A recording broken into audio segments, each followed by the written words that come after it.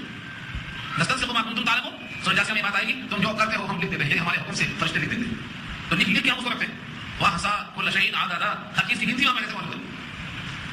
ان اللہ بكل شيء علیم، بے شک اللہ ہر چیز کو جانتے ہیں، ہر چیز اللہ کو معلوم ہے. اب کچھ لوگوں کو منع کیا گیا تھا کہ سرگوشی نہ کرنا، مگر وہ سرگوشی کر رہے ہیں. اور سرگوشی کا دو مقصد تھا، ایک نبی کو تکلیف اور ایک ایمان والوں کو تشویش پیدا کرنا. الم تر الى الذين نهوا عن النجوى، کیا آپ نے دیکھا ان لوگوں کی طرف جو نجوى سے منع کیے گئے؟ نجوى کہتے ہیں سرگوشی کو، منع کیے گئے. ثم يعودون، پھر وہ اعادہ کرتے ہیں، پھر وہ لوٹتے ہیں، وہی حرکت پھر کرتے ہیں. لما نهوا عنه، جس سے ان کو منع کیا گیا تھا وہی کام پھر کرتے ہیں. کہاں منع کیا گیا تھا؟ سورہ نساء کی آیت نمبر رکو نمبر 17 میں، لا خیر فی کثیر من نجواہم، اس آیت میں. لیکن اس کے باوجود اگر منع کرنے کا اثر ان کے دل میں قبول ہو رک جاتی ہے، لیکن شرارت اور طبیعت کی خباثت اور خست اور دناعت یہ ان کو ان حرکتوں پر بھی ہمارا کرتے ہیں جو حرکتیں کرتے ہیں. وَيَتَنَاجَوْنَ، اور سرکشی کرتے ہیں کس چیز کی؟ بِالْإِثْمِ وَالْعُدْوَانِ، اسم کے معنی گناہ. سرکشی میں گناہ ہے، کیسا گناہ کیا جائے، گناہ کو عمل میں کیسے لایا جائے، اس گناہ کا انتخاب کیسے کیا جائے، تو یہ گناہ کا مشورہ کرتے ہیں. وَالْعُدْوَانِ، اور زیادتی کا مشورہ، زیادتی اپنے حد سے آگے بڑھنا، کسی کو تکلیف پہنچانا، تشویش مبتلا کر دینا، تو گناہ کرتے ہیں، گناہ اور زیادتی. اور نمبر 3 معصیت الرسول، رسول کی معصیت. معصیت کے معنی رسول کی نافرمانی کرتے ہیں. نافرمانی کبھی صراحتاً کرتے ہیں اور کبھی کسی لفظ کی آڑ میں کرتے ہیں، مگر نافرمانی کرنا پسند ہے. کیسے کرتے ہیں نافرمانی؟ اللہ نے ایک مثال دی. وَإِذَا جَاءُوكَ حَيَّوْكَ بِمَا لَمْ يُحَيِّكَ بِهِ اللَّهُ، اور جب آپ کے پاس وہ آئیں، وَإِذَا جَاءُوكَ، جب آپ کے پاس وہ آئیں، حَيَّوْكَ، تو آپ کو دعا دیتے ہیں، بِمَا، ایسے لفظوں سے، لم يحيِّكَ بِهِ اللَّهُ، اللہ نے ان لفظوں سے آپ کو دعا نہیں دی. مطلب جن لفظوں سے دعا اللہ نے دی ہے کہ اس کو چینج کر دیتے ہیں. مثلا اللہ نے کہا ہے السلام علیکم، یہ کہو اور کہلواؤ. لیکن جب یہ یہودی اور یہ منافق آتے ہیں تو دبے لفظوں میں بجائے السلام کہنے کے السلام علیکم کہتے ہیں، لام قائم. اور آپ کو اتنا تو ابھی جاننا ہی پڑے گا کہ سلام کے معنی سلام تھی، اور اگر السلام کہا جائے لام کو حذف کر کے تو معنی موت اور تباہی. تو جب کہیں گے السلام علیکم تو کیا مطلب ہوگا؟ تم پر موت ہو، تم پر تباہی ہو، تم پر پریشانی ہو. یہ کیا مطلب؟ یہ ہے اللہ نے جن لفظوں سے آپ کو دعا دی ہے ان لفظوں سے دعا نہیں دیتے بلکہ اس کو بدل دیتے، السلام کے بجائے السلام کر. یہاں سے یہ بات معلوم ہوئی کہ اگر لفظ کو بدل دیا جائے تو یہ جرم ہے. یہ اور بات ہے کہ کوئی اگر قادر نہیں ہے صحیح پڑھنے پر تو وہ اس کا جرم ہلکا ہے، گناہ کی حد تک ہے. لیکن اگر کوئی جان بوجھ کے بدلتا ہے تو یہ گناہ نہیں ہے بلکہ سرکشی اور عداوت. یہودیوں کا ہی طریقہ تھا، منافقین جانتے تھے دو لفظوں میں. ایک مرتبہ نبی صلی اللہ علیہ وسلم کی محفل میں کچھ یہودی آئے اور انہوں نے یہی کہا السلام علیکم. نبی رحمت نے شدت کا اظہار نے فرمایا اسی کو پلٹا دیا، وعلیکم، بس صرف کہا وعلیکم، اور تم پر، تم نے جو ہم کو دیا ہے وہی تم پر. مگر بی بی عائشہ کو غصہ آ گیا کیونکہ سید الانبیاء سے ان کو جو الفت تھی وہ مطالبہ بیان نہیں، اس لیے اپنے آپ کو قابو میں رکھنے کے بجائے اپنی زبان سے سخت الفاظ نکلے، السلام علیکم ولعنت اللہ علیکم وغضب اللہ علیکم، اللہ کی تم پر لعنت ہو، غضب ہو، تم پر ہلاکت. نبی صلی اللہ علیہ وسلم نے کہا بی بی عائشہ کو اللہ تعالیٰ تلخی اور سختی اور زبان سے فحش کلمات کو پسند نہیں کرتے. بی بی عائشہ فرماتی ہیں کیا نہیں سنا آپ نے انہوں نے کیا کہا؟ فرمایا میں نے سنا اور سن کر معقول جواب بھی دیا، مگر آپ کی طرح شدت اختیار نہیں کیا میں نے. اور سنو، میری دعا ان کے حق میں قبول ہو جائے گی، ان کی دعا میرے حق میں قبول نہیں ہوگی. انہوں نے مجھ کو بدعا کی ہے، ان کی دعا اور بدعا میرے حق میں نہیں لگے گی، لیکن میرے الفاظ ان کے دل میں لگ جائیں گے، اس لیے ان کا جواب پورا ہو گیا، آپ کو شدت ماننے کی حاجت نہیں. یہ بخاری میں تفصیل سے بات آ چکی ہے اسی سلام کے بیان. ایک مثال ہے وَإِذَا حَيَّوْكَ وَإِذَا جَاءُوكَ حَيَّوْكَ بِمَا لَمْ يُحَيِّكَ بِهِ اللَّهُ، اور جب آپ کے پاس آئیں تو آپ کو دعائیں دیتے ہیں، ایسی دعا جس لفظ سے اللہ نے دعا آپ کو نہیں دی. وَيَقُولُونَ فِي أَنفُسِهِمْ، اور یہ جملہ کہہ کر اپنے جی میں کہتے ہیں کہ ہم نے تو بات غلط کہی، اگر یہ واقعی نبی ہوتے تو اس پر ہمیں عذاب آ جاتا، سزا ہو جاتی، پکڑے جاتے. ہم نے تو یہ گستاخی کی ہے، اور یہ اللہ کے اگر نبی ہوتے تو اب تک ہماری پکڑ ہو جاتی. یہ دل میں کہہ دیتے، یہ جملہ ہے وَيَقُولُونَ فِي أَنفُسِهِمْ، اور وہ کہتے اپنے اپنے جیوں میں اندر سے سوال جواب کر لیتے، لولا يعذبنا الله بما نقول، ہم جو کر رہے ہیں یہ جملہ گستاخانہ ہے، اس پر ہمیں اللہ عذاب تو نہیں دیتا، اس کا مطلب یہ رسول اللہ نہیں ہے. یہ کہتے ہیں فیصلہ کر لیتے.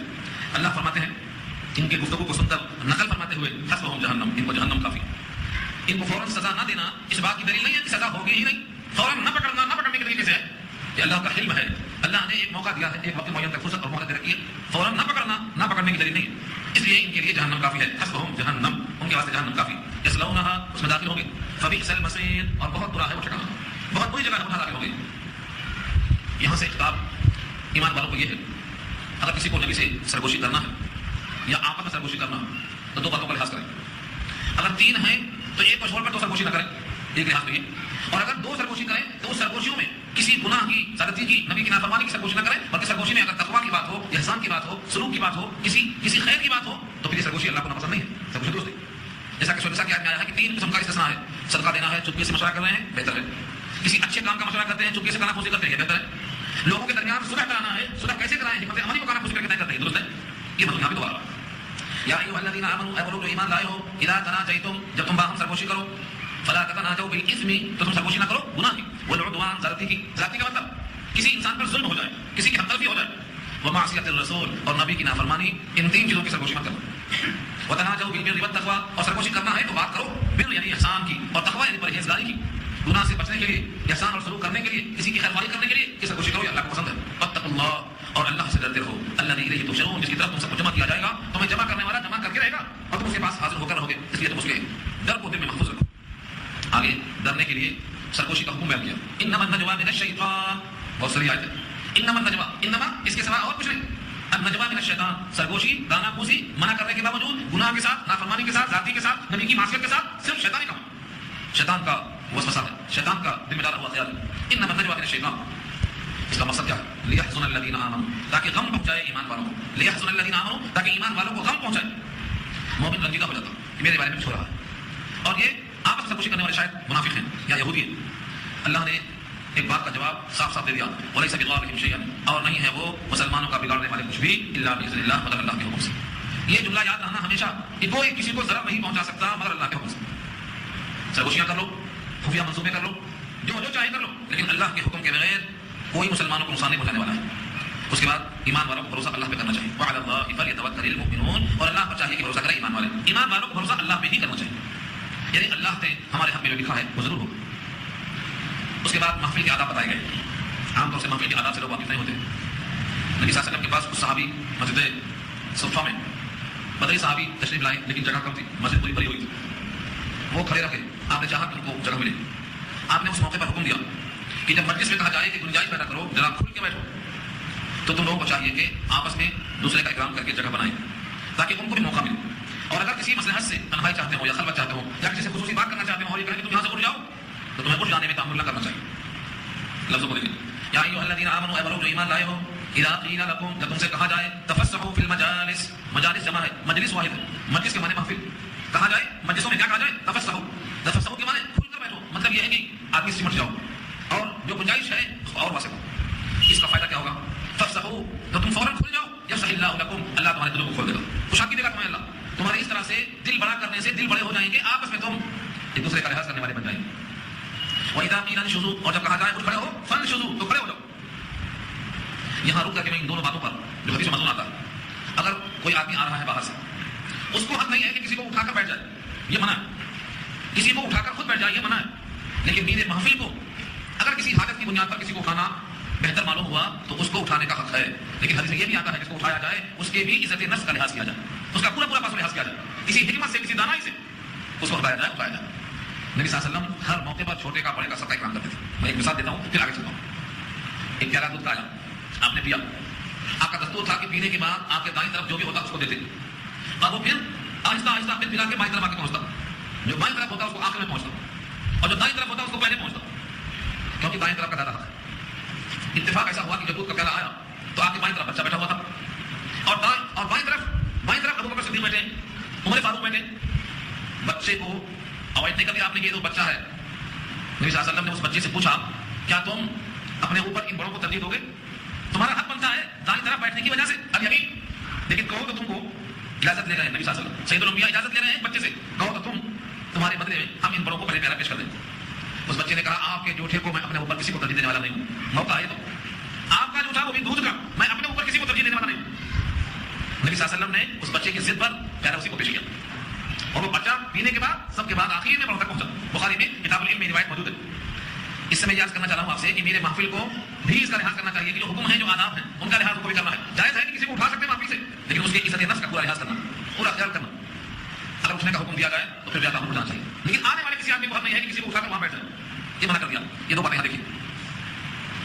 یا ایھا الذین آمنوا اذا قیل لکم تفسحوا فی المجالس، اے ایمان والو جب کہا جائے کہ گنجائش پیدا کرو مجلس میں تو کھل کر بیٹھ جاؤ، یفسح اللہ لکم، اللہ کشادگی دے تم کو، واذا قیل انشزوا فانشزوا، اور جب کہا جائے کہ اٹھ جاؤ تو اٹھ کھڑے ہو، یرفع اللہ الذین آمنوا منکم والذین اوتوا العلم درجات، اللہ بلند کرتے ہیں درجات، اللہ یرفع، رفع کو کے معنی بلند کرنا، اور درجات اردو میں استعمال ہے درجہ کی جمع ہے، اللہ درجات بلند کرتے ہیں تم میں سے دو آدمیوں کے، ایک نمبر پہ کس کا اللہ الذین آمنوا جو مومن ہیں، نمبر دو والذین اوتوا العلم جن کو علم دیا گیا، ایمان والوں کا درجہ اور علم والوں کا درجہ اسی کا ثابت کیا گیا درجات، یعنی اگر محفل میں اٹھنے اور بیٹھنے کا موقع آئے تو جو آدمی اندر ایمان رکھتا ہے اور عمل کرے تو اللہ اس کا درجہ بلند کرے گا، صرف کہہ دینے سے عمل کر لیا، اور اگر اس کو پہلے سے علم ہے اور علم کی بنیاد پہ عمل کرتا ہے تو اس علم والے کا درجہ بھی اللہ بڑھا دیتے ہیں۔ اس آیت میں علم اور ایمان والوں کے درجات کے بڑھنے کا ذکر کیا اللہ، واللہ بما تعملون خبیر، اور اللہ تمہارے تمام کاموں سے باخبر ہے، تم جو کچھ کرتے ہو اللہ کو خبر ہے۔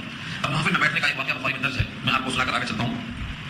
تین آدمی نکلے، نبی صلی اللہ علیہ وسلم کی محفل علم کی لگی ہوئی تھی، آپ لوگوں کو علم کی بات بتا رہے تھے، تین شخصوں کا گزر ہوا، ایک شخص نے دیکھا کہ محفل پوری بھری ہوئی ہے اور اندر چلتے ہوئے جانے میں اس کو شرم آئی تو اس نے پیچھے ہی بیٹھ کر اپنا وقت لگایا، پیچھے بیٹھ گیا، اور ایک شخص نے دیکھا کہ حلقے میں تھوڑا گنجائش ہے، وہ دو تین کی قدم پھلانگ کے آگے جا کے جگہ خالی تھی وہاں جا کے بیٹھ گئے، تیسرا دیکھتا ہے کہ بھیڑ بہت ہے، کچھ یاد آ گیا وہ گزر گیا، چلا گیا، بیٹھا ہی نہیں۔ تین قسم کے آدمی، جب نبی صلی اللہ علیہ وسلم نے اپنے بیان سے فراغت کے بعد سوال کیا کہ تم کو معلوم ہے کہ ان تینوں کے ساتھ اللہ نے کیسے کیا، صحابہ خاموش ہیں، فرمایا کہ ان تینوں کہا سنو، جو آدمی علم کی محفل میں قربت چاہتا تھا معلم سے، اس نے گنجائش کو دیکھا اور آگے بڑھ کر کی جگہ حاصل کر لیا، جس نے رحمت کو حاصل کرنے کے لیے آگے بڑھ کر جرات کا اظہار کیا اللہ تعالیٰ نے بھی اس کو آگے بڑھا دیا، یعنی علم ممتاز کر دیا، اور جو آدمی شرما کر پیچھے بیٹھ گیا اللہ نے بھی اس کو شرما کر عذاب سے معاف کر دیا، اور تیسرا وہ جو چلا گیا اعراض کرتے ہوئے اللہ نے بھی اسے اعراض کر دیا۔ یہ تینوں واقعہ کتاب العلم بخاری کے اندر مذکور۔ تو علم کی محفل میں بیٹھنے کا پہلا درجہ کیا ہے؟ جگہ جہاں خالی ہو وہاں بیٹھنا۔ دوسرا درجہ یہ ہے کہ لوگوں کو تکلیف کیوں دی جائے، کسی کی نگاہ میں کیوں آئے، مقصد حاصل کرنے کو کہیں بھی بیٹھ جائے۔ اور سب سے خراب مقام یہ ہے کہ بلا کسی ضرورت کے دنیاوی کام کے لیے سڑک جانا بہانہ بنا کر قرآن سے اور حدیث سے دور ہے، علم کی حاجت ہے پھر بھی چلے جانا، یہ اعراض کرنا ہے، اس اعراض کا جواب بھی اعراض ہی ہوگا۔ یہ فرمایا نبی صلی اللہ علیہ وسلم۔ بہت سے لوگ نبی صلی اللہ علیہ وسلم کے کان میں کچھ باتیں کرنا چاہتے تھے، سرگوشی، اور اس کا دو مقصد ہوگا، ایک تو یہ کہ لوگ سمجھیں کہ یہ نبی سے بہت قریب ہے، دیکھو کان میں بات کر رہا ہے، اپنی قربت کا اظہار کرنے کے لیے نبی سے کان میں بات کر رہا ہے، یہ بہت قریب ہے۔ اور دوسرا مقصد یہ ہوگا کہ نبی صلی اللہ علیہ وسلم سے کانا پھوسی کرتے رہیں گے تو جو دوسرے لوگ ہیں ان کو موقع نہیں ملے گا سب بات سننے کا، پوچھنے کا، حضور ہی تو رکاوٹ بن جائے گی۔ جب ایک غیر مستحق آدمی وقت لے لے گا تو جو مستحقین ہیں ان کا حق مارا جائے گا۔ اور تیسرا مقصد یہ ہے کہ ہماری سرگوشیوں سے لوگوں کو تشویش پیدا ہوگی، ان کے چہرے میں شکن آئے گی اور ان کو مزہ آئے گا۔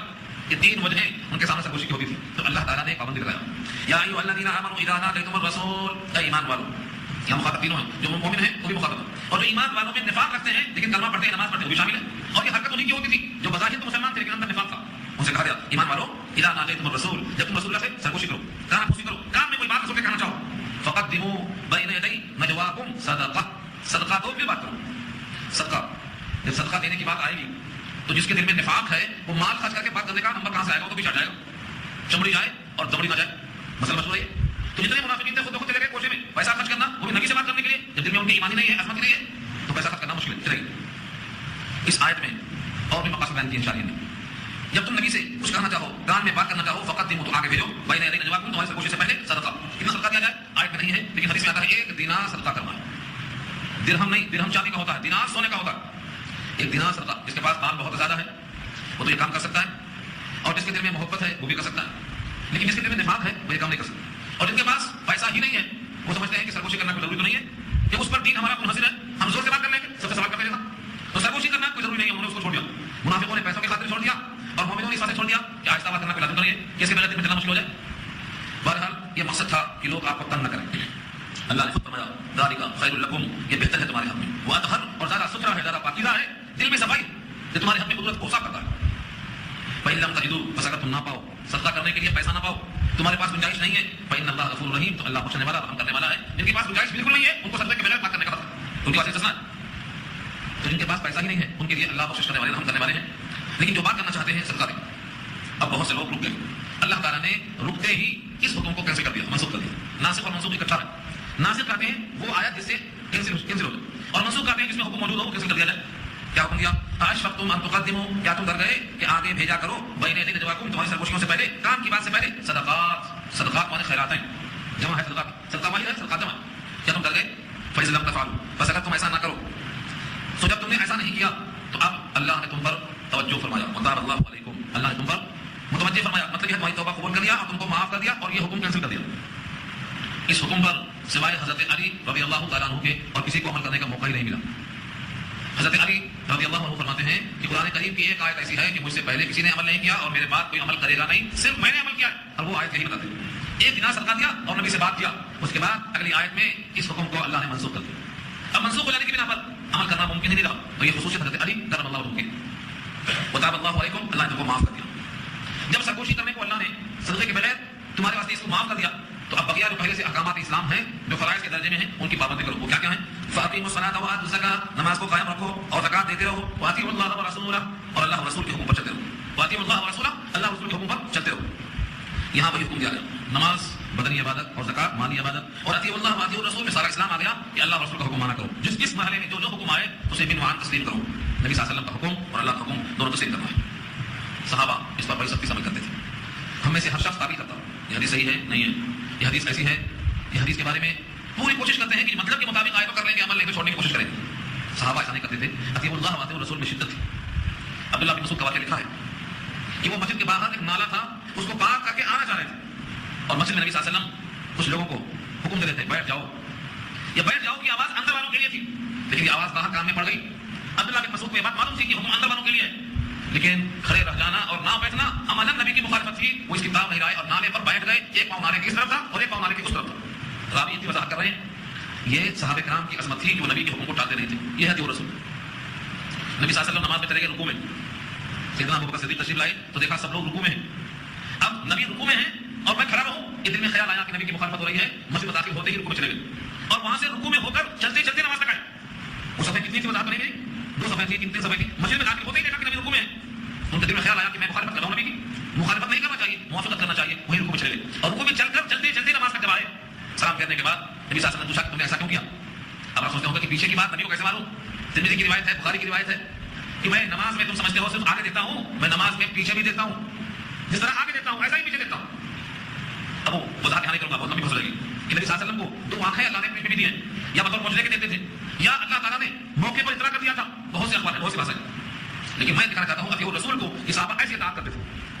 نبی کی مخالفت وہ سوچ نہیں سکتے تھے, اس لیے ان کا جو مقام ہے وہ اب کسی کو حاصل نہیں ہو سکتا.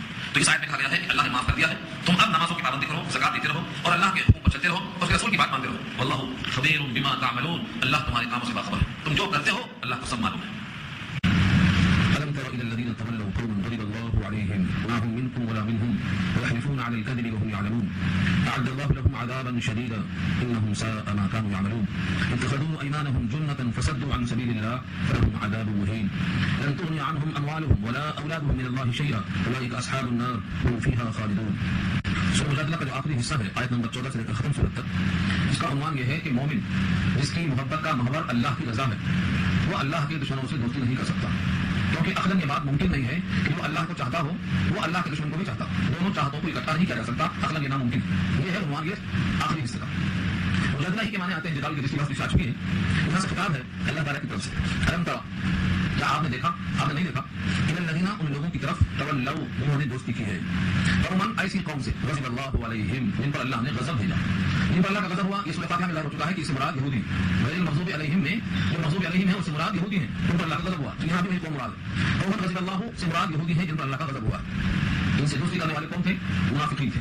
منافقین یہودیوں سے بھی دوستی رکھتے تھے اور مشرکین سے بھی دوستی رکھتے تھے, اور وہ یہ چاہتے تھے کہ ہم دونوں طرف سے میٹھے بنے رہیں. مسلمانوں کے ساتھ اسلام کا مظاہرہ, یہودیوں کے ساتھ ان کی دوستی کا مظاہرہ, اور کافروں اور مشرکوں کے ساتھ ان سے اپنی قومیت کا مظاہرہ, ہر طرح سے خوش رہے, اور یہ دوستی وہاں بھی کرتے رہے. ان کے بارے میں تذکرہ ہے ما هم منکم ولا منهم, وہ لوگ حقیقت کے اعتبار سے نہ تمہارے ہیں نہ ان کے ہیں, کسی کی بھی وفادار نہیں ہو. ہمارے اردو میں جو مثل مشہور ہے دھوبی کا کتا نہ گھر کا نہ گھاٹ کا, یہ مثل اسی بات سے کہی گئی ہے کہ جب وہ آدمی کسی کا وفادار نہ ہو تو وہ کسی کا ہو بھی نہیں سکتا. اللہ نے کہا دیا ما هم منکم, وہ لوگ تم میں سے نہیں ہیں, یعنی تمہارے اندر ان کا شمار نہیں ہو سکتا. غلامی ہو اور ان میں سے, یعنی نہ وہ کافروں میں سے ہیں کہ ان کے وفادار ہو, نہ تم میں سے ہیں کہ تمہارے وفادار ہو. جب دل میں ان کی دنیا داری چھائی ہوئی ہے اور خود غرضی لگی ہوئی ہے تو حقیقت میں تمہاری بھی نہیں ہے, ان کے بھی نہیں. یہ لوگ کون ہیں؟ منافقین کا جو سردار تھا وہ عبداللہ ابن ابی ابن سلول. عبداللہ ابن سلول مشہور تھا, منافقوں کا سردار تھا. اور ایک منافق تھا جو مشہور تھا, عبداللہ اتفاق اس کا بھی نام ہے لیکن اس کے ابا کے نام سے فرق ہوتا, عبداللہ ابن مبتل, نون بے تے لام, مبتل. یہ اللہ کے نبی صلی اللہ علیہ وسلم کو گالیاں دیتا تھا, اور اس کے جو 2 احباب ہوتے تھے یہ بھی مل کر دعوت تشریح کرتے تھے. یہ مطلب نبی صلی اللہ علیہ وسلم کے پاس وہ آیا. آنے سے پہلے آپ نے فرما دیا بطور معجزے کہ تمہارے پاس ایک شخص آنے والا ہے, اس کا قلب جبار ہے, اور وہ شخص جب بولتا ہے تو مکر اور فریب کے ساتھ بولتا ہے. اس کا دل جبار ہے اور سرکش ہے. تو وہ شخص جو مراد تھا وہ حاضر ہوا، بس طاقت تھا، آنکھیں نیل تھی اور گندمی رنگ تھا. جب وہ سامنے آیا تو اس سے پوچھا نبی صلی اللہ علیہ وسلم نے کہ تم اور تمہاری قوم مل کر مجھے گالیاں کیوں دیتے ہو؟ سوال کر لیا. اس نے فوراً قسم کھا لیا کہ نہ ہم دیتے ہیں گالیاں، نہ ہمارے دوست آباد دیتے ہیں گالیاں. ایک طرح غلط پہنچی ہے، خود قسم کھا بیٹھا اور قسم کھانے کے ساتھ اپنے دوستوں کو جمع کر کے ان سے بھی قسم کھانے لگا. ان تمام یہ پیغام پہنچایا کہ ہم نے نہ گالی دیے نہ برا بھلا کہا، یا قسم کھا کر کے اپنے جھوٹ پر پردہ ڈال دیا. اس ٹکڑے میں نے فرمایا وَيَحْلِفُونَ عَلَى الْكَذِبِ، وہ لوگ حلف لیتے ہیں، حلف لیتے ہیں یعنی قسمیاں بیان کرتے ہیں، جھوٹ پر قسم کھا رہے ہیں. وَهُمْ يَعْلَمُونَ، حالانکہ وہ خوب جانتے ہیں کہ وہ جھوٹ بول رہے ہیں اور جھوٹ کا انجام کیا ہوتا ہے. اس طریقے سے منافقین نہ منافقوں کے زمرے میں رہ کر مسلمانوں کے فرار ہو سکتے ہیں، نہ یہودیوں کے، نہ مشرکین کے، لیکن نبی کو مطمئن کرنا چاہتے ہیں قسمیں کھا کر. اللہ تعالیٰ نے ان کے جھوٹ کا پردہ فاش کر دیا، ان کا جھوٹ کھل ہے. کیونکہ اللہ تعالیٰ اپنے علم محیط کی وجہ سے کس کے دل میں کیا نفاق ہے، جب قرآن کریم میں آیتیں آ جاتی ہیں تو ان کا نفاق پورا کھل جاتا ہے، آشکارا ہو جاتا ہے. اب ایسے منافقوں کے واسطے اللہ کے پاس کیا ہے؟ اعد اللہ نے تیار کر دیا لہم، ان کے لیے عذابا شدیدا، سخت عذاب. اس عذاب کو اللہ خود سخت کہے وہ یقیناً سخت ہے اور اتنا سخت ہے کہ بندہ اس کو برداشت نہیں کر سکتا. جن کو یقین آتا ہے وہ اللہ کے عذاب سے ڈرنے کا اظہار کر کے اللہ کے عذاب سے بچنے کی دعا کرتے ہیں. نقشہ عذاب کا جو ہم پڑھتے ہیں یہ اسی کا اظہار ہے کہ ہم آپ کے عذاب سے ڈرتے ہیں. تو یہ عذاب اتنا شدید ہے بہت تیار ہے منافقوں کے واسطے جو جھوٹی قسم کھا کر نبی کو مومن کرنا چاہتے ہیں، وہ مومن نہیں. انہم سا، بے شک انہوں نے برا کیا. سا کے معنی سا سو برا کرنا، ما کانوا یعملون، جو کچھ وہ کرتے ہیں وہ یقیناً برا کرتے ہیں، کیونکہ وہ اللہ کو اللہ کے رسول کو دھوکہ دینا چاہتے ہیں اور اس دھوکے کا وبال ان پہ پڑنے والا ہے، اس لیے وہ اپنے برا کرتے ہیں جو کچھ وہ کر رہے ہیں. یہاں سوال قسموں کا یا قسموں کی ڈھال ہے. ڈھال سے آدمی کب تک بچے گا؟ اتخذوا ایمانهم جنۃ فصدوا عن سبیل اللہ، بنایا انہوں نے اپنی قسموں کو ڈھال. جو قسم کھا رہے ہیں یہ قسمیں در حقیقت ڈھال ہے. ڈھال عربی میں جنہ کہا گیا اس کو، اور جنوں کے معنی آتے ہیں جس کی وجہ سے کوئی چیز نظر نہ آئے. جنہ علیہ اللیل، رات تاریک ہو گئی، تاریکی سے نظر نہیں آتا. ایسے ہی جن ہے، جن جو نظر نہیں آتا. ایسے ہی مجنون ہے تو اس کا جنون تو نظر نہیں آتا، حرکتوں سے معلوم ہوتا. تو ہر وہ چیز کو جنہ کہا گیا ہے جس سے کوئی چیز چھپ جائے، وہ خود چھپانے والی ہو. تو میں تو اپنے قسموں سے ڈھال بنا کر جھوٹ کو چھپانا چاہتے ہیں. ان کا جھوٹ چھپ رہا ہے، اس سے جھوٹ دکھا کر وہ اپنے ایمان اور کفر کو پلہ ڈالنا چاہتے ہیں، لیکن اس ڈھال سے ان کا پورا کا پورا اندرونی سخت ہو جائے گا. بنایا انہوں نے اپنی قسموں کو ڈھال، فصدوا عن سبیل اللہ، اور روکا لوگوں کو اللہ کے راستے سے. ولہم عذاب مہین، تو ان کے لیے ہے ایسا عذاب جو اہانت والا ہے، توہین والا ہے. مہین اہانت سے بنا ہے، توہین آمیز، اس سے حقارت اور ذلت اور بہت زیادہ تحقیر کا پہلو ہے. ایسا سخت عذاب ان کے لیے ہے. جھوٹی قسمیں کھاتے ہیں، قسموں کو ڈھال بنا کر پردہ ڈالتے ہیں اور اوپر ان کے لیے اللہ نے ذلت آمیز عذاب رکھا ہے. کیوں؟ توہین کا عذاب کیوں؟ اوپر کہا تھا سخت عذاب، مگر یہاں پر میں توہین کا عذاب. یہ اپنی اہانت کو بچانے کے لیے جھوٹ بول رہے ہیں. اگر ان کی جھوٹی بات ظاہر ہو جائے تو ان کی توہین ہو جائے گی. اپنی توہین کو بچانے کے لیے کیا کریں گے؟ توہین نہ ہو سکے، عزت باقی رہے، اس لیے جھوٹ بول رہے ہیں. اس جھوٹ سے جو عزت بحال کرنا چاہتے ہیں بجائے عزت بحال ہونے کے اور ذلت چھائے گی. یہ اس کا عذاب ہے. لن تغني عنهم اموالهم ولا اولادهم من الله شيئا، ہر جس کام میں نہیں آئے گی ان کے اموال اور نہ ان کی اولاد اللہ کے مقابل کچھ نہیں. من اللہ شیئا، اللہ کے مقابل ان کی اولاد کام میں آئے گی، ان کے مال کام میں آئیں گے. اور اس ڈرنے میں ہے کہ میرا مال میری اولاد مجھے کچھ کام میں آئے گی، بچا لیں گے، یہ ممکن نہیں. اولئک اصحاب النار، یہ لوگ دوزخ والے ہیں، ہم فیہا خالدون، ہمیشہ ہمیشہ اس میں رہیں گے. جہنم کی ایک سزا یہ بھی ہے کہ خلود ہوگا، عارضی نہیں ہے 2 دن 4 دن 6 دن 10 دن نہیں، بلکہ خلود ہمیشہ ہمیشہ رہیں گے اس میں. اگر ہلکا بھی عذاب ہو تب بھی خلود ہے عذاب میں، ہمیشہ کا عذاب ہے. اگر شدید بھی ہو اور اس میں تخفیف بھی نہ ہو اور کسی کے سفارش نہ ہو اور ذرا مبادلہ بھی نہ ہو اور کسی قسم کا کوئی راستہ بھی نہ ہو، یہ سب عذاب میں ہمیشہ ہمیشہ رہیں گے. قیامت میں کھڑے ہوں گے، یوم یبعثهم اللہ جميعا فيحلفون له كما يحلفون لكم. قیامت میں کھڑے کیے جائیں گے، اٹھائے جائیں گے اللہ کے پاس، سب کے سب جمع ہوں گے تو وہاں بھی قسمیں کھائیں گے اللہ کے لیے اور قسم کھا کے اللہ کو راضی کرنا چاہیں گے. کیونکہ قسمیں کھا کر یہاں بچتے رہے اور قسمیں کھا کر اپنے عیب کو چھپاتے رہے تو وہاں بھی قسمیں کھائیں گے. یوم، جس دن یبعثهم اللہ، انہیں اٹھائے گا اللہ جميعا سب کو، فيحلفون، تو وہ قسمیں کھائیں گے له، اس کے لیے، یعنی اللہ کے لیے قسمیں کھائیں گے، اللہ کے سامنے قسمیں کھائیں گے. کیسا؟ كما يحلفون لكم، جیسے وہ قسمیں کھاتے ہیں اے نبی آپ کے لیے. آپ کو راضی کرنے کے لیے قسمیں کھا رہے ہیں، ویسے اللہ کو راضی کرنے کے واسطے اللہ کے پاس قسمیں کھائیں گے. اور اس قسم کا ذکر سورہ انعام میں آ چکا ہے، تو کہیں گے واللہ ربنا ما كنا مشرکین، ہمارے رب آپ کی قسم ہے ہم مشرک نہیں تھے. قسم کا ذکر قسم کھائیں گے. یحسبون انهم على شيء، اور وہ گمان کرتے ہیں کہ وہ کسی شے پر ہیں، مطلب کسی مقام پر، کسی رتبے پر، کسی حیثیت پر، کسی موقع پر، اور وہ بھی کچھ ہیں. ان کا گمان ہے، حالانکہ جب وہ اللہ کی نگاہ میں مسلم ہیں، اللہ کی نگاہ میں جھوٹے ہیں تو ان کا مقام کوئی موقف ہے ہی نہیں، کوئی مرتبہ نہیں ہے، لیکن وہ اپنے تئیں گمان کرتے ہیں کہ وہ کچھ ہے. الا انهم هم الكاذبون، اگر ہو بے شک وہ جھوٹ بولنے والے ہیں، اور جھوٹوں کا اللہ کے پاس کوئی کام نہیں ہے. من صدق نجا ومن كذب هلك، سچ بولنے والے کو نجات ملے گی اور جھوٹ بولنے والا ہلاک ہوگا. یعنی جھوٹے ہیں تو ان کے لیے ہلاکت ہوگی، نفع دے گا سچ بولنے والوں کو سچ بولنا. تو میں بہت سارے صدقون، سچوں کا سچ اس دن نفع دے گا. یہ جھوٹے ہیں، سچے نہیں ہیں، لہٰذا ان کے واسطے کوئی چیز نفع کی نہیں ہوگی. الا انهم هم الكاذبون، اس میں کیوں بگڑے ہیں کہ قرآن اور حدیث، اللہ کا کلام، رسول اللہ کا کلام، حالات، ان کے دل کی بات کا اوپر ہو جانا، یہ سب سامنے ہونے کے باوجود بھی توبہ کی توفیق کیوں نہیں ہو رہی؟ اس لیے کہ ان کا جو دوست ان پر مسلط ہے وہ شیطان ہے، اور شیطان ان کے مقابل میں مضبوط ہے. تو اس کا ارادہ ہے کہ جہنم میں جانا اس کا یقینی ہے، تو کہاں کیوں جائے، ساتھ لے کر جائے گا. اور وہ اتنا اپنے ارادے میں المسمم رکھا ہے کہ اس کے ارادوں کو یہ کینسل نہیں کر سکتے. ہر جھوٹا شخص سمجھ لے تو اس پر شیطان مسلط ہے. تو شیطان کہاں رہتا؟ پیچھے سورہ شورا میں یہ بات آ چکی ہے، سورہ شورا پارہ 19 کے اندر، هل انبئکم علی من تنزل الشیاطین تنزل علی کل افاک اثیم. کیا بتا دوں تم کو میں کہ شیطان کا اڈا کہاں ہے، کسے اترتا ہے، کہاں رہتا ہے، اس کا بسیرا کس کے پاس ہوتا ہے. هل انبئکم ادلکم علی من تنزل الشیاطین وما تنزل علی کل افاک. افاک کیا ہے؟ بہت جھوٹ بولنے والا اور اثیم گنہگار. جس کا گناہ زیادہ، جس کا جھوٹ زیادہ، سمجھو شیطان کا وہ اڈا بن چکا ہے. شیطان کا اڈا معلوم ہونے کے بعد ابھی بھی اگر جھوٹ بولتا ہے تو سمجھ لے کہ شیطان سے دوستی کرنے کا حق ہے. استحوذ علیہم الشیطان فانساہم ذکر اللہ. استحوذ غالب آ گیا علیہم ان پر الشیطان. شیطان ہر انسان پر شیطان مسلط ہے. جب تک کہ وہ اللہ کی یاد میں ہوتا ہے شیطان بھی یاد جاتا ہے. اور جب بندے کو غفلت میں پاتا ہے تو چڑھ لیتا ہے. اللہ کا وہ بندہ جو اللہ کی یاد میں ہوتا ہے شیطان کا کوئی زور نہیں چلتا. اور جو جھوٹ بولتا ہے، گنہگار ہوتا ہے، وہ شیطان کو دعوت دیتا ہے، شیطان فری ہو جاتا ہے. لفظ ہے استحوذ. استحوذ کے معنی آتے ہیں کسی پر قابو پا لینا، کہ وہ تمہارے بس میں ہے، اب تم اس کے مرضی کے خلاف کچھ نہیں کر سکتے. ایسا غلبہ اس کو بولتے ہیں استحوذ. غالب آیا محاورہ عربی میں کئی معنوں میں استعمال ہوتا ہے. اور ان محاورات کو لا کر اس لفظ کے پیچھے ظاہر کرنا مقصد ہے کہ ایسا غالب ہے جیسے نر اونٹ مادہ اونٹنی پر غالب ہو جاتا ہے جستی کرنے کے لیے، اور وہ کچھ نہیں کر سکتی. اس طریقے سے کہا کہ شیطان اس کے غالب ہو جاتا ہے. اس کے غلبے کا یہ اثر ہے فانساہم ذکر اللہ، کہ اس کو اللہ کی یاد سے فراموش کر دیتا ہے. اللہ کی یاد کو نہیں آتی، اٹھا دیا. اللہ تعالیٰ نے شیطان کے اس غلبے کی وجہ سے جو اس کو موقع مل گیا تو اللہ کی یاد کو ذہن سے فراموش کر دیا. اب اللہ کی یاد نہیں آتی. اسلام کا آج کتنے مسلمان ہیں جو خاندانی مسلمان ہیں؟ مسلمان پیدا ہوئے، مسلمان بنے نہیں. ایک ہے مسلمان کا پیدا ہونا، ایک ہے مسلمان بننا. کوئی آدمی ماں کے پیٹ سے پیدا ہوتا ہے تو وہ فطرت اسلام پہ ہوتا ہے. اس کو اگر باقی رکھتا ہے تو مسلمان بنتا ہے، اور باقی اگر نہیں رکھتا ہے تو جو چاہے بن جائے، یہودی بن جائے، نصرانی بن جائے، مشرک بن جائے. تو شیطان کا غلبہ اتنا آ گیا اس کے اوپر کہ وہ اللہ کی یاد کو فراموش کر بیٹھا. اللہ فرماتے ہیں جس کو اللہ کی یاد نہ آئے اور شیطان کے کنبے میں پھنس جائے وہ کہاں ہے؟ اولئک حزب الشیطان. وہ حزب الشیطان. حزب کے معنی گروہ اور پارٹی اور جتا. تو حزب الشیطان کے معنی وہ شیطان کا گروہ ہے، شیطان کی پارٹی ہے، شیطان کی ٹولی. اللہ ان حزب الشیطان هم الخاسرون. اور اگر وہ بے شک شیطان کا گروہ وہی خسارے والا ہے. شیطان اور شیطان کا پورا گروہ یہ خسارے والا ہے. اور جب یہ بھی شیطان کے قابو میں چلا گیا تو یہ بھی خسارے کے اندر پڑ گیا. اس کے خلاف جو شیطان سے مزاحمت کرتے ہیں وہ اللہ کے ولی ہیں، اللہ ان کی حمایت میں ہے. وہ سچ بولتے ہیں، جھوٹ نہیں بولتے. جو گناہ سے بچتے ہیں اللہ کی ولایت میں ہے، وہ اللہ ان کی نگرانی کرتے ہیں. ان ولی اللہ الذی نزل الکتاب وهو يتولى الصالحین. میرا تو ولی، میرا کاساز وہ ہے جو کتاب کو نازل کرتا ہے. کتاب کو نازل کر دیا اور وہ متولی ہے یعنی نگہبان ہے اس کا صالحین کا. تو صالحین کا متولی اللہ ہے اور جھوٹ بولنے والے گنہگار کا ذمہ دار شیطان ہے. شیطان کی پارٹی خسارے میں جانے والی ہے. ان الذين يحادون الله ورسوله، جو لوگ مخالفت کرتے ہیں، حاد یحاد کے معنی آتے ہیں مخالفت کرنا. وہ اللہ کی اور اللہ کے رسول کی مخالفت کرتے ہیں، اولئک وہ لوگ فی الاذلین، ذلیل ترین لوگ.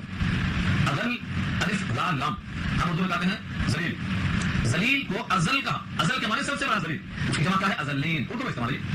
تو اذلین کے معنی، اذلین کے معنی یہ لوگ سب سے ذلیل ترین لوگ جو اللہ کی مخالفت کرتے ہیں اور رسول اللہ کی مخالفت کرتے ہیں، یعنی قرآن کی اور سنت کی مخالفت کرتے ہیں. یہ سب کے سب بدترین لوگ ہیں. کیوں بدترین؟ کیونکہ اللہ نے لکھ دیا ہے اور اللہ کا لکھا ہوا کوئی ٹال نہیں سکتا. کیا لکھا ہے؟ کتب اللہ، لکھ دیا اللہ نے. کتب ہے تو لکھنا، کتب فی الماضی، کتب اللہ، اللہ نے لکھ دیا. کہاں لکھا اسے لازم نہیں، اللہ کا لکھا کہیں بھی ہو، چاہے لوح محفوظ میں ہو چاہے قرآن میں ہو چاہے فوق العرش ہو، اللہ کا لکھا وٹنے والا نہیں. کتب اللہ، لکھ دیا. کتب فی الماضی، اللہ نے لکھ دیا. کیا لکھا؟ لاغلبن انا، کہ میں غالب رہوں گا. رسولی، اور میرے رسول غالب رہیں گے. جمع رسولی، ایک رسول نہیں کہ رسولی کا ہو، رسولی، رسول سنگل ہے، واحد. جمع کیا ہے؟ رسول. میرے تمام رسول غالب ہوں گے اور میں غالب ہوں گا، یہ میں نے لکھ دیا. تو اللہ غالب ہوں گے اور اللہ کے رسول غالب ہوں گے تو پھر مخالفت کرنے والا غالب کیسا ہوگا؟ مغلوب ہوگا. اللہ جب غالب ہوں گے تو اللہ کی مخالفت میں کون ہے؟ جو بھی ہے وہ مغلوب ہوگا. اللہ کے رسول غالب ہوں گے تو محبت کرے گا، مغلوب ہوگا. صاحب معلوم ہو گیا کہ اللہ نے جو لکھا ہے یہ ہو کے رہے گا. لاغلبن انا ورسلی، میں ضرور غالب آؤں گا اور میرے تمام رسول غالب آئیں گے. کیوں؟ کیونکہ اللہ کے اندر دو صفت ہے خاص، ایک قوی اور ایک غالب. اللہ کے تمام صفتوں میں سے دو کو چنا اللہ نے. ان اللہ قوی، اللہ قوی ہے، اتنا قوی ہے کہ اتنی قوت کسی اور کے پاس نہیں. تو سب مخلوق ہے، وہ خالق ہے، سب قوت کے محتاج، قوت دینے والا. اور غالب کے ساتھ کیا ہے؟ عزیز. عزیز معنی غلبہ پانے والا، جس کا ڈومینیشن ہو، جس کی اقتدار میں تمام کائنات ہو. تو دو صفت اللہ کی، ایک قوی اور ایک غالب. اس لیے اللہ تعالیٰ غالب ہوں گے، اللہ کے رسول بھی غالب ہوں گے، اور جو بھی مخالف ہوں گے وہ مغلوب ہوں گے. اور جو مغلوب ہوں گے تو ان کے لیے ذلت ہوگی. اب یہاں سے آخری چیز بتائی جاتی ہے کہ جب تم کو معلوم ہو گیا کہ اللہ کے رسول اور اللہ غالب ہوں گے اور غلبہ ان کے حق میں ہے تو تم اللہ سے بھی محبت کرتے ہو اور اللہ کے دشمن سے بھی محبت کرتے ہو. یہ دعویٰ محبت تمہارا محبت کے اصولوں کے خلاف ہے. محبت کا اصول کیا ہے؟ جو تم کو ہم چاہتے ہیں تو تمہارے دشمنوں سے ہمیں چاہت نہیں ہونا چاہیے. اللہ رسول کے دشمن کون ہیں؟ جو اللہ کی مخالفت کرتے ہو، لا الہ الا اللہ کا انکار کرتے ہو، محمد کے ساتھ کا انکار کرتے ہو، شریعت کا انکار کرتے ہو. یہ سب کے سب مخالفت کرنے والے. اللہ فرماتے ہیں تم نہیں پاؤ گے کسی ایسی قوم کو، لا تجد قوما یؤمنون باللہ، نہیں پاؤ گے تم کسی ایسی قوم کو جو ایمان رکھتے ہوں اللہ پر والیوم الآخر، اور آخرت کے دن پر. یوادون من حاد اللہ ورسولہ، جو وہ محبت رکھتے ہوں، دوستی رکھتے ہوں اس شخص سے جو اللہ رسول کی مخالفت کرتا ہو. جو شخص اللہ رسول کی مخالفت کرتا ہو اس سے یہ محبت کرتے ہوں، تو ایسا کسی قوم کو نہیں پاؤ گے. اللہ فرماتے ہیں یعنی اصل میں محبت جس کا نام قلبی تعلق ہے، موالات. یہ کافروں سے، چاہے وہ کسی قسم کے کافر ہوں، مشرکین میں سے ہوں، منافقین میں سے ہوں، یہودیوں میں سے ہوں، کسی باطل مذہب فرقوں میں سے ہوں، کسی بھی باطل فرقوں میں سے ہوں، آپ ان سے دوستی کی وجہ سے نہیں کریں گے کہ وہ اللہ کے دشمن ہیں. ہاں، تعلقات کی جو 4 قسم بتائی گئی تھی سورہ آل عمران میں بحث آ چکی ہے کہ ان سے قلبی دوستی، رازداری نہیں جائز. اخلاقیات مدارات کرنا، تواضع کرنا، معاملات کرنا، کاروبار میں شریک کرنا، یہ سب معاملات ہیں، بشرطے کہ اس کا ضرر اسلامی حکومت پر نہ پڑتا، اس کا ضرر اسلام کے اصولوں پر نہ پڑتا. یہ شرط سالانہ آپ کافروں کے ساتھ خاطر مدارات کا تعلق قائم کر سکتے ہیں. خاتم برات کا مطلب وہ تمہارے پاس آئے ان کے پاس جاؤ، ٹھنڈا گرم پیو پلاؤ، یہ خاتم برات ہے، بشرطے کہ ان کی کمائی حرام نہ ہو، ان کے یہاں سود کا چلن نہ ہو، ان کے یہاں شراب کا کاروبار نہ ہو، جو چیزیں کلن کل اعلان حرام چیزیں ہیں ان سے آپ کو کھلایا جائے تو آپ کا اعتراض کرنا ہے، ورنہ مطلب ان کے لیے غمخواری کرنا جائز ہے۔ تو خاتم برات، غم گساری کرنا، پرسہ دینا، معاملات کرنا، کاروبار کرنا، زیارت کرنا، یہ سب جائز ہے، لیکن قلبی تعلق جس سے رات رانا کا تعلق ہو یہ درست نہیں ہے۔ اس آیت سے بھی اور سورہ آل عمران تیسرا پارہ میں بحث آ چکی ہے، لا يتخذ المؤمنون الكافرين اولیاء من دون المؤمنین، اس آیت کے تحت بحث آ چکی ہے۔ یہاں اشارہ کر دیا کہ ایسی قوم کو آپ نہیں پائیں گے جو اللہ و رسول پر ایمان رکھتے ہوں اور پھر وہ محبت کرتے ہوں ان لوگوں سے جو مخالفت کرتے ہوں اللہ رسول کی، اگرچہ وہ مخالفت کرنے والے اپنے باپ ہوں، اپنے بیٹے ہوں، اپنے بھائی ہوں، اپنے خاندان کے لوگ ہوں، تب بھی اللہ کے مقابل میں ان کی کوئی حیثیت نہیں، اللہ و رسول کے مقابل میں ان کی کوئی حیثیت نہیں۔ جہاں اللہ کی بات آ جائے گی اللہ کے غیر کو ہم چھوڑ دیں گے، یہ ہے ایمان کا تقاضا، اس میں مطالبہ کیا گیا ہے۔ وَكَانُوا آبَاءَهُمْ، اگرچہ وہ ہوں ان کے آبا، اب ان کی جمع ہے باپ دادا، سب داخل باپ دادا کا دادا، وَأَبْنَاؤُهُمْ، اور ان کے بیٹے، او اخوانهم یا ان کے بھائی، او عشیرتهم، عشیرہ مانے خاندان، کنبہ، گھرانہ، قبیلہ، عشیرہ، ان کا اگر کنبہ اور قبیلہ ہے تب بھی وہ اللہ کے اور رسول کے مقابل میں کسی کو قبول نہیں کرتے۔ یہ آیت اگر اپنے پس منظر کے ساتھ آپ دیکھیں گے تو آپ کی آنکھ کھل جائے گی کہ صحابہ میں اس قدر محبت تھی اللہ و رسول کی جس کا مظہر دنیا میں اب دوبارہ نہیں ہو سکتا۔ حضرت عبیدہ بن الجراح، حضرت عبیدہ بن الجراح نام سنا ہے آپ نے، یہ عشرہ مبشرہ میں سے دو صحابہ میں سے ایک ہیں جن کو بشارت دی گئی تھی دنیا یہ کی جنتی ہے، کیوں دی گئی تھی، کیا کارنامہ؟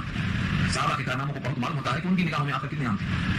جنگ احد میں حضرت عبیدہ بن الجراح اپنے باپ کے مقابل تھے، جراح حالت کفر تھے اور ابو عبیدہ اسلام میں آ چکے تھے، ایک طرف بیٹا اور ایک طرف باپ ہے، تلوار کے ساتھ مقابلہ ہو رہا ہے، ایک کفر کی طرف سے ایک ایمان کی طرف سے، ایک حزب اللہ اور ایک حزب الشیطان، دو گروہ ہیں۔ حضرت ابو عبیدہ فرماتے ہیں کہ میرے والد میرے سامنے بار بار رہے تھے اور وہ چاہتے تھے کہ مجھے ختم کریں اور میں بات سمجھ کر اوائڈ کر رہا تھا، لیکن جب بہت زیادہ ان کا میرے سامنے آنا ہوا تو مجھے غیرت آئی اور میں نے ان کو قتل کر دیا، اس لیے قتل کیا اللہ و رسول کے لیے۔ حضرت ابو عبیدہ ابن الجراح، تو جراح کو زخمی اور شہید نہیں کیا بلکہ قتل کر دیا، کیوں؟ کیونکہ تقاضا تھا، ایمان کی جنگ چل رہی تھی، بظاہر محبت کا تقاضا تھا کہ وہ باپ سے ان کو قتل نہ کرتے، ان کو چھوڑ دیتے، اگر چھوڑ دیتے تو وہ ان کو قتل کر دیتے اور جو جنگ فتح ہونے تھی شکست ہو جاتی، بظاہر ایک کو چھوڑنے میں حرج نہیں تھا، لیکن یہ ہے اسلام کے اندر مسلمانوں کی چاہت کا۔ حضرت ابو بکر صدیق رضی اللہ تعالیٰ جو پوری امت میں سب سے زیادہ ارحم ہے، رحم کرنے والے، ان کے والد ابو قحافہ، ابو بکر صدیق کی موجودگی میں حضور کی شان میں کوئی کلمہ ایسا کہہ دیا کہ گستاخی کا تھا، یہ کب کہا بعد وہ ایمان میں نہیں آئے تھے، ابو قحافہ اسلام میں دیر سے آئے، سن 8 ہجری کے بعد آئے، مکہ فتح ہونے کے بعد آئے، ایک اور کے مطابق انہوں نے کچھ جملہ کہا، صدیق اکبر کو برداشت نہیں ہوا، انہوں نے ایک تماچا ایسا زور سے مارا کہ وہ گر گئے، حضور کو اطلاع پہنچی تو آپ نے کہا آئندہ ایسا نہ کرنا۔ عبداللہ ابن عمر اور بہت صحابہ کرام کے الگ الگ واقعات، اس آیت پر تو اتنے واقعات لکھے ہیں تاریخ میں کہ ان کو سنایا جائے تو صحابہ کرام کے احوال ایک کتاب بن جائے گی، اتنے احوال۔ خود یہ منافق تھا عبداللہ ابن ابی بن سلول، ان کے بیٹے تھے، وہ عبداللہ سچے مسلمان، پکے مسلمان تھے، ان کو اطلاع ملی کہ عبداللہ ابن سلول نے کچھ کہا حضور کے بارے میں، تلوار لے کے کھڑے ہو گئے اور نبی سے کہا اجازت دے دیجیے میں قتل کروں، آپ نے کہا ایسا مت کرو، اپنے باپ کو قتل کرنے کا حکم اسلام میں نہیں ہے، تو جذبہ یہ ہے۔ اور بھی کتنے واقعات ہیں اس میں کہ تمام صحابہ نبی صلی اللہ علیہ وسلم کے اشاروں پر تیار تھے کہ جو اللہ رسول کا نہیں ہے وہ ہمارا نہیں ہو سکتا، یہ اصلا اس آیت کا تقاضا یہ ہے کہ اگرچہ وہ لوگ جو مخالفت کرنے والے ہیں اپنے آبا و اجداد میں سے ہوں، اپنے بیٹے ہوں، اپنے بھائی ہوں، اپنے پورے قبیلے کے ہوں، لیکن پھر بھی اگر وہ مخالفت کرتے ہیں اللہ رسول کی تو ان کی مخالفت کی پرواہ نہیں کی جائے گی اور جس کے دل میں ایمان ہوگا وہ اللہ رسول کو راضی کرے گا۔ اللہ فرماتے ہیں اولئک کفر فی قلوبہم الایمان، وہ لوگ ہیں کہ ان کے دل میں ایمان لکھ دیا ہے، کہاں لکھا؟ دل میں لکھ دیا، کس نے لکھا؟ اللہ نے، اولئک کتب فی قلوبہم الایمان، اللہ نے ان کے دلوں میں ایمان کو لکھ دیا ہے۔ اسی واسطے نبی صلی اللہ علیہ وسلم دعا سکھلائی ہے اللہم حبب الینا الایمان، اللہ ہمارے لیے ایمان کو محبوب بنا، وکرہ الینا الکفر، اور کفر کو ناگوار بنا، والفسوق نافرمانی کو، والعصیان گناہ کے کاموں کو ہمارے باتیں ناپسند کر۔ یہ دعا کرنے سے آپ کے دل میں بھی ایمان محبوب بنے گا اور ایمان کی مخالفت میں ہر چیز ناگوار ہو جائے گی۔ لیکن صحابہ ہیں جن کے دل میں اللہ نے ایمان کو لکھ دیا، وَأَيَّدَهُم بِرُوحٍ مِّنْهُ، اور ان کو طاقت پہنچایا، اللہ تعالیٰ نے ان کی مدد پہنچایا، کس سے؟ اپنے روح کے ذریعے سے، بِرُوحٍ مِّنْهُ، اللہ کے پاس سے جو روح ہے اس روح کے ذریعے سے۔ یہ روح سے مراد دو لیا ہے فقہاء و مفسرین نے، روح سے مراد پہلا قول ہے کہ روح الامین ہے، یعنی جبریل، اصل نام جبریل ہے لیکن روح نام ہے قرآن کا، لانے کی بنا پر بدلا بھی ہے روح الامین، ان کا نام بدل گیا روح الامین ہو گیا، یہاں روح سے مراد جبریل ہے، جبریل کو بھیج کر اللہ نے تقویت پہنچایا ہے صحابہ کو، ایک قول دیے۔ اور بعض مفسرین کہتے ہیں یہاں روح سے مراد روح الامین نہیں بلکہ خود روح ہے اور روح سے مراد قرآن ہے۔ سورہ شورى 25واں پارہ میں اللہ نے خود کہا وَكَذَلِكَ أَوْحَيْنَا إِلَيْكَ رُوحًا مِّنْ أَمْرِنَا، یہاں روح سے مراد قرآن ہے، ہم نے قرآن بھیجا آپ کی طرف، تو قرآن کا لفظ نہیں وہاں روح کا لفظ، کیوں کہا؟ کیونکہ یہ ذریعہ غذا ہے، کس کی؟ روح کی، وہ روح ہے وہ روح کی غذا ہے، اللہ نے قرآن کریم کو روح کہا ہے کیونکہ یہ روحانیت کی غذا ہے، جسم مٹی کا ہے، مٹی کی غذا لیتا ہے، لیکن یہ روح اللہ کا حکم ہے اور کلام اللہ بھی اللہ کا کلام ہے، یہ روح کی غذا اسی روح سے پوری ہوتی ہے۔ اس کا تفصیل فقہ ہم نے کیا ہے صوم، روزے کے بارے میں، روزے کی جزا میں اللہ خود مل جاتے ہیں، اس تفصیل میں یہ بات آئی ہے کہ قرآن کریم روح کی غذا بن گیا ہوا اللہ تقویت پہنچاتے ہیں روح الامین کے ذریعے سے اور قرآن کے ذریعے سے. تو روح الامین ہمارے پاس آئے ہمیں خبر نہیں ہو سکتی, لیکن دوسرا قول جس میں روح مراد قرآن ہے ہمارے سامنے کھلا ہوا ہے. اسے ہمارے دل کی تقویت اس قرآن سے ہم کو مل سکتی ہے. اس میں قرآن کے مطابق قرآن کو پڑھنے والا, سمجھنے والا, اس پر عمل کرنے والا, اس میں غوطہ زنی کرنے والا, اس کا دل اتنا مضبوط ہوتا ہے کہ اس کو شیطان کا قابو نہیں کر سکتا. اس لیے چاہیے کہ اپنے دل کو مضبوط کریں. یدخلہم جنات تجری من تحتها الانہار, اور داخل کریں گے اللہ ان کو ایسے باغات میں کہ بہتی ہیں اس کے نیچے سے نہریں, خالدین فیہا, ہمیشہ رہا کریں گے اس میں. اور کس حال میں رہیں گے؟ رضی اللہ عنہم, اللہ راضی ہوگا ان سے, ورضوا عنہ, اور وہ لوگ راضی ہوں گے اللہ سے. دو طرف سے رضامندی, ایسا نہیں ہے کہ بندے تو راضی ہیں اللہ ناراض یا اللہ ناراض ہے بندے ناراض, ایسا نہیں, دو طرف سے رضامندی ہے. ہاں, جب دو طرف سے رضامندی ہوتی ہے تو اس ماحول کا مزہ الگ ہی ہوتا ہے. میں برابر ہے, وفا ہو کہ جفا ہو, ہر چیز میں لذت ہے اگر دل میں مزہ ہو. یہ بھی اللہ سے راضی ہے اور وہ بھی اللہ سے راضی ہے. اللہ بندوں سے راضی ہے, بندے اللہ سے راضی ہیں. اب کسی حال میں دونوں کے درمیان یہ رضا کبھی ختم نہیں ہوگی. اللہ کا اعلان ہوگا کہ میں تم سے راضی ہو گیا, اور کبھی ناراض نہیں ہوتا. یہ رضامندی کا اعلان جس کو مل جائے وہ بندہ اللہ کی نگاہ میں کیا ہے, اللہ خود فرماتے ہیں اولئک حزب اللہ, یہ اللہ کی پارٹی ہے, یہ گروہ اللہ کا ہے. جس کو اللہ کے راضی کرنے کی فکر لگ گئی, اللہ اس سے راضی ہو گیا, یہ اللہ کی پارٹی ہے, اللہ کے گروہ میں. اللہ رہو ان حزب اللہ هم المفلحون, بے شک اللہ کا گروہ وہی کامیاب ہونے والا ہے. مفلحون فلاح پانے والا ہے. اس کا فائدہ مفلح جمع مفلحون, کامیاب ہونے والے وہی لوگ ہیں جو اللہ کے گروہ میں. اللہ کے گروہ ہونے کے بعد ایک ہی چیز ہے کہ اللہ کو راضی کرنے کی فکر کریں, اور اللہ ان بندوں سے راضی ہوگا, اللہ توفیق دے گا. جب بندے اس کو راضی کرنے کی فکر کریں گے تو خلاصہ یہ ہوا کہ جو رکاوٹ ہو اللہ رسول کی محبت کے درمیان ان محبتوں کو ہم زائل کر دیں, چاہے محبت کسی قسم کی ہو. ہمارے سامنے ایک ہی چیز ہے کہ اللہ کو اور اللہ کے رسول کو ہمیں راضی کرنا ہے, اور اللہ کے رسول بھی چاہتے ہیں کہ اللہ سب سے راضی ہوں. کوئی بھی رسول اپنی رضامندی کو نہیں رکھا سامنے, اللہ کی رضامندی کو سامنے رکھا ہے, کیونکہ مطالب مطلب اللہ کی ذات ہے, اور نبی نے جو پیغام دیا ہے وہ اللہ کو راضی کرنے کا پیغام دیا ہے. اس لیے ہر مومن کو چاہیے کہ وہ اللہ کے پیغام کو اور نبی کے طریقے کو اپنائیں تاکہ وہ اللہ کے گھروں میں شامل ہو جائیں. اللہ تعالیٰ کرنا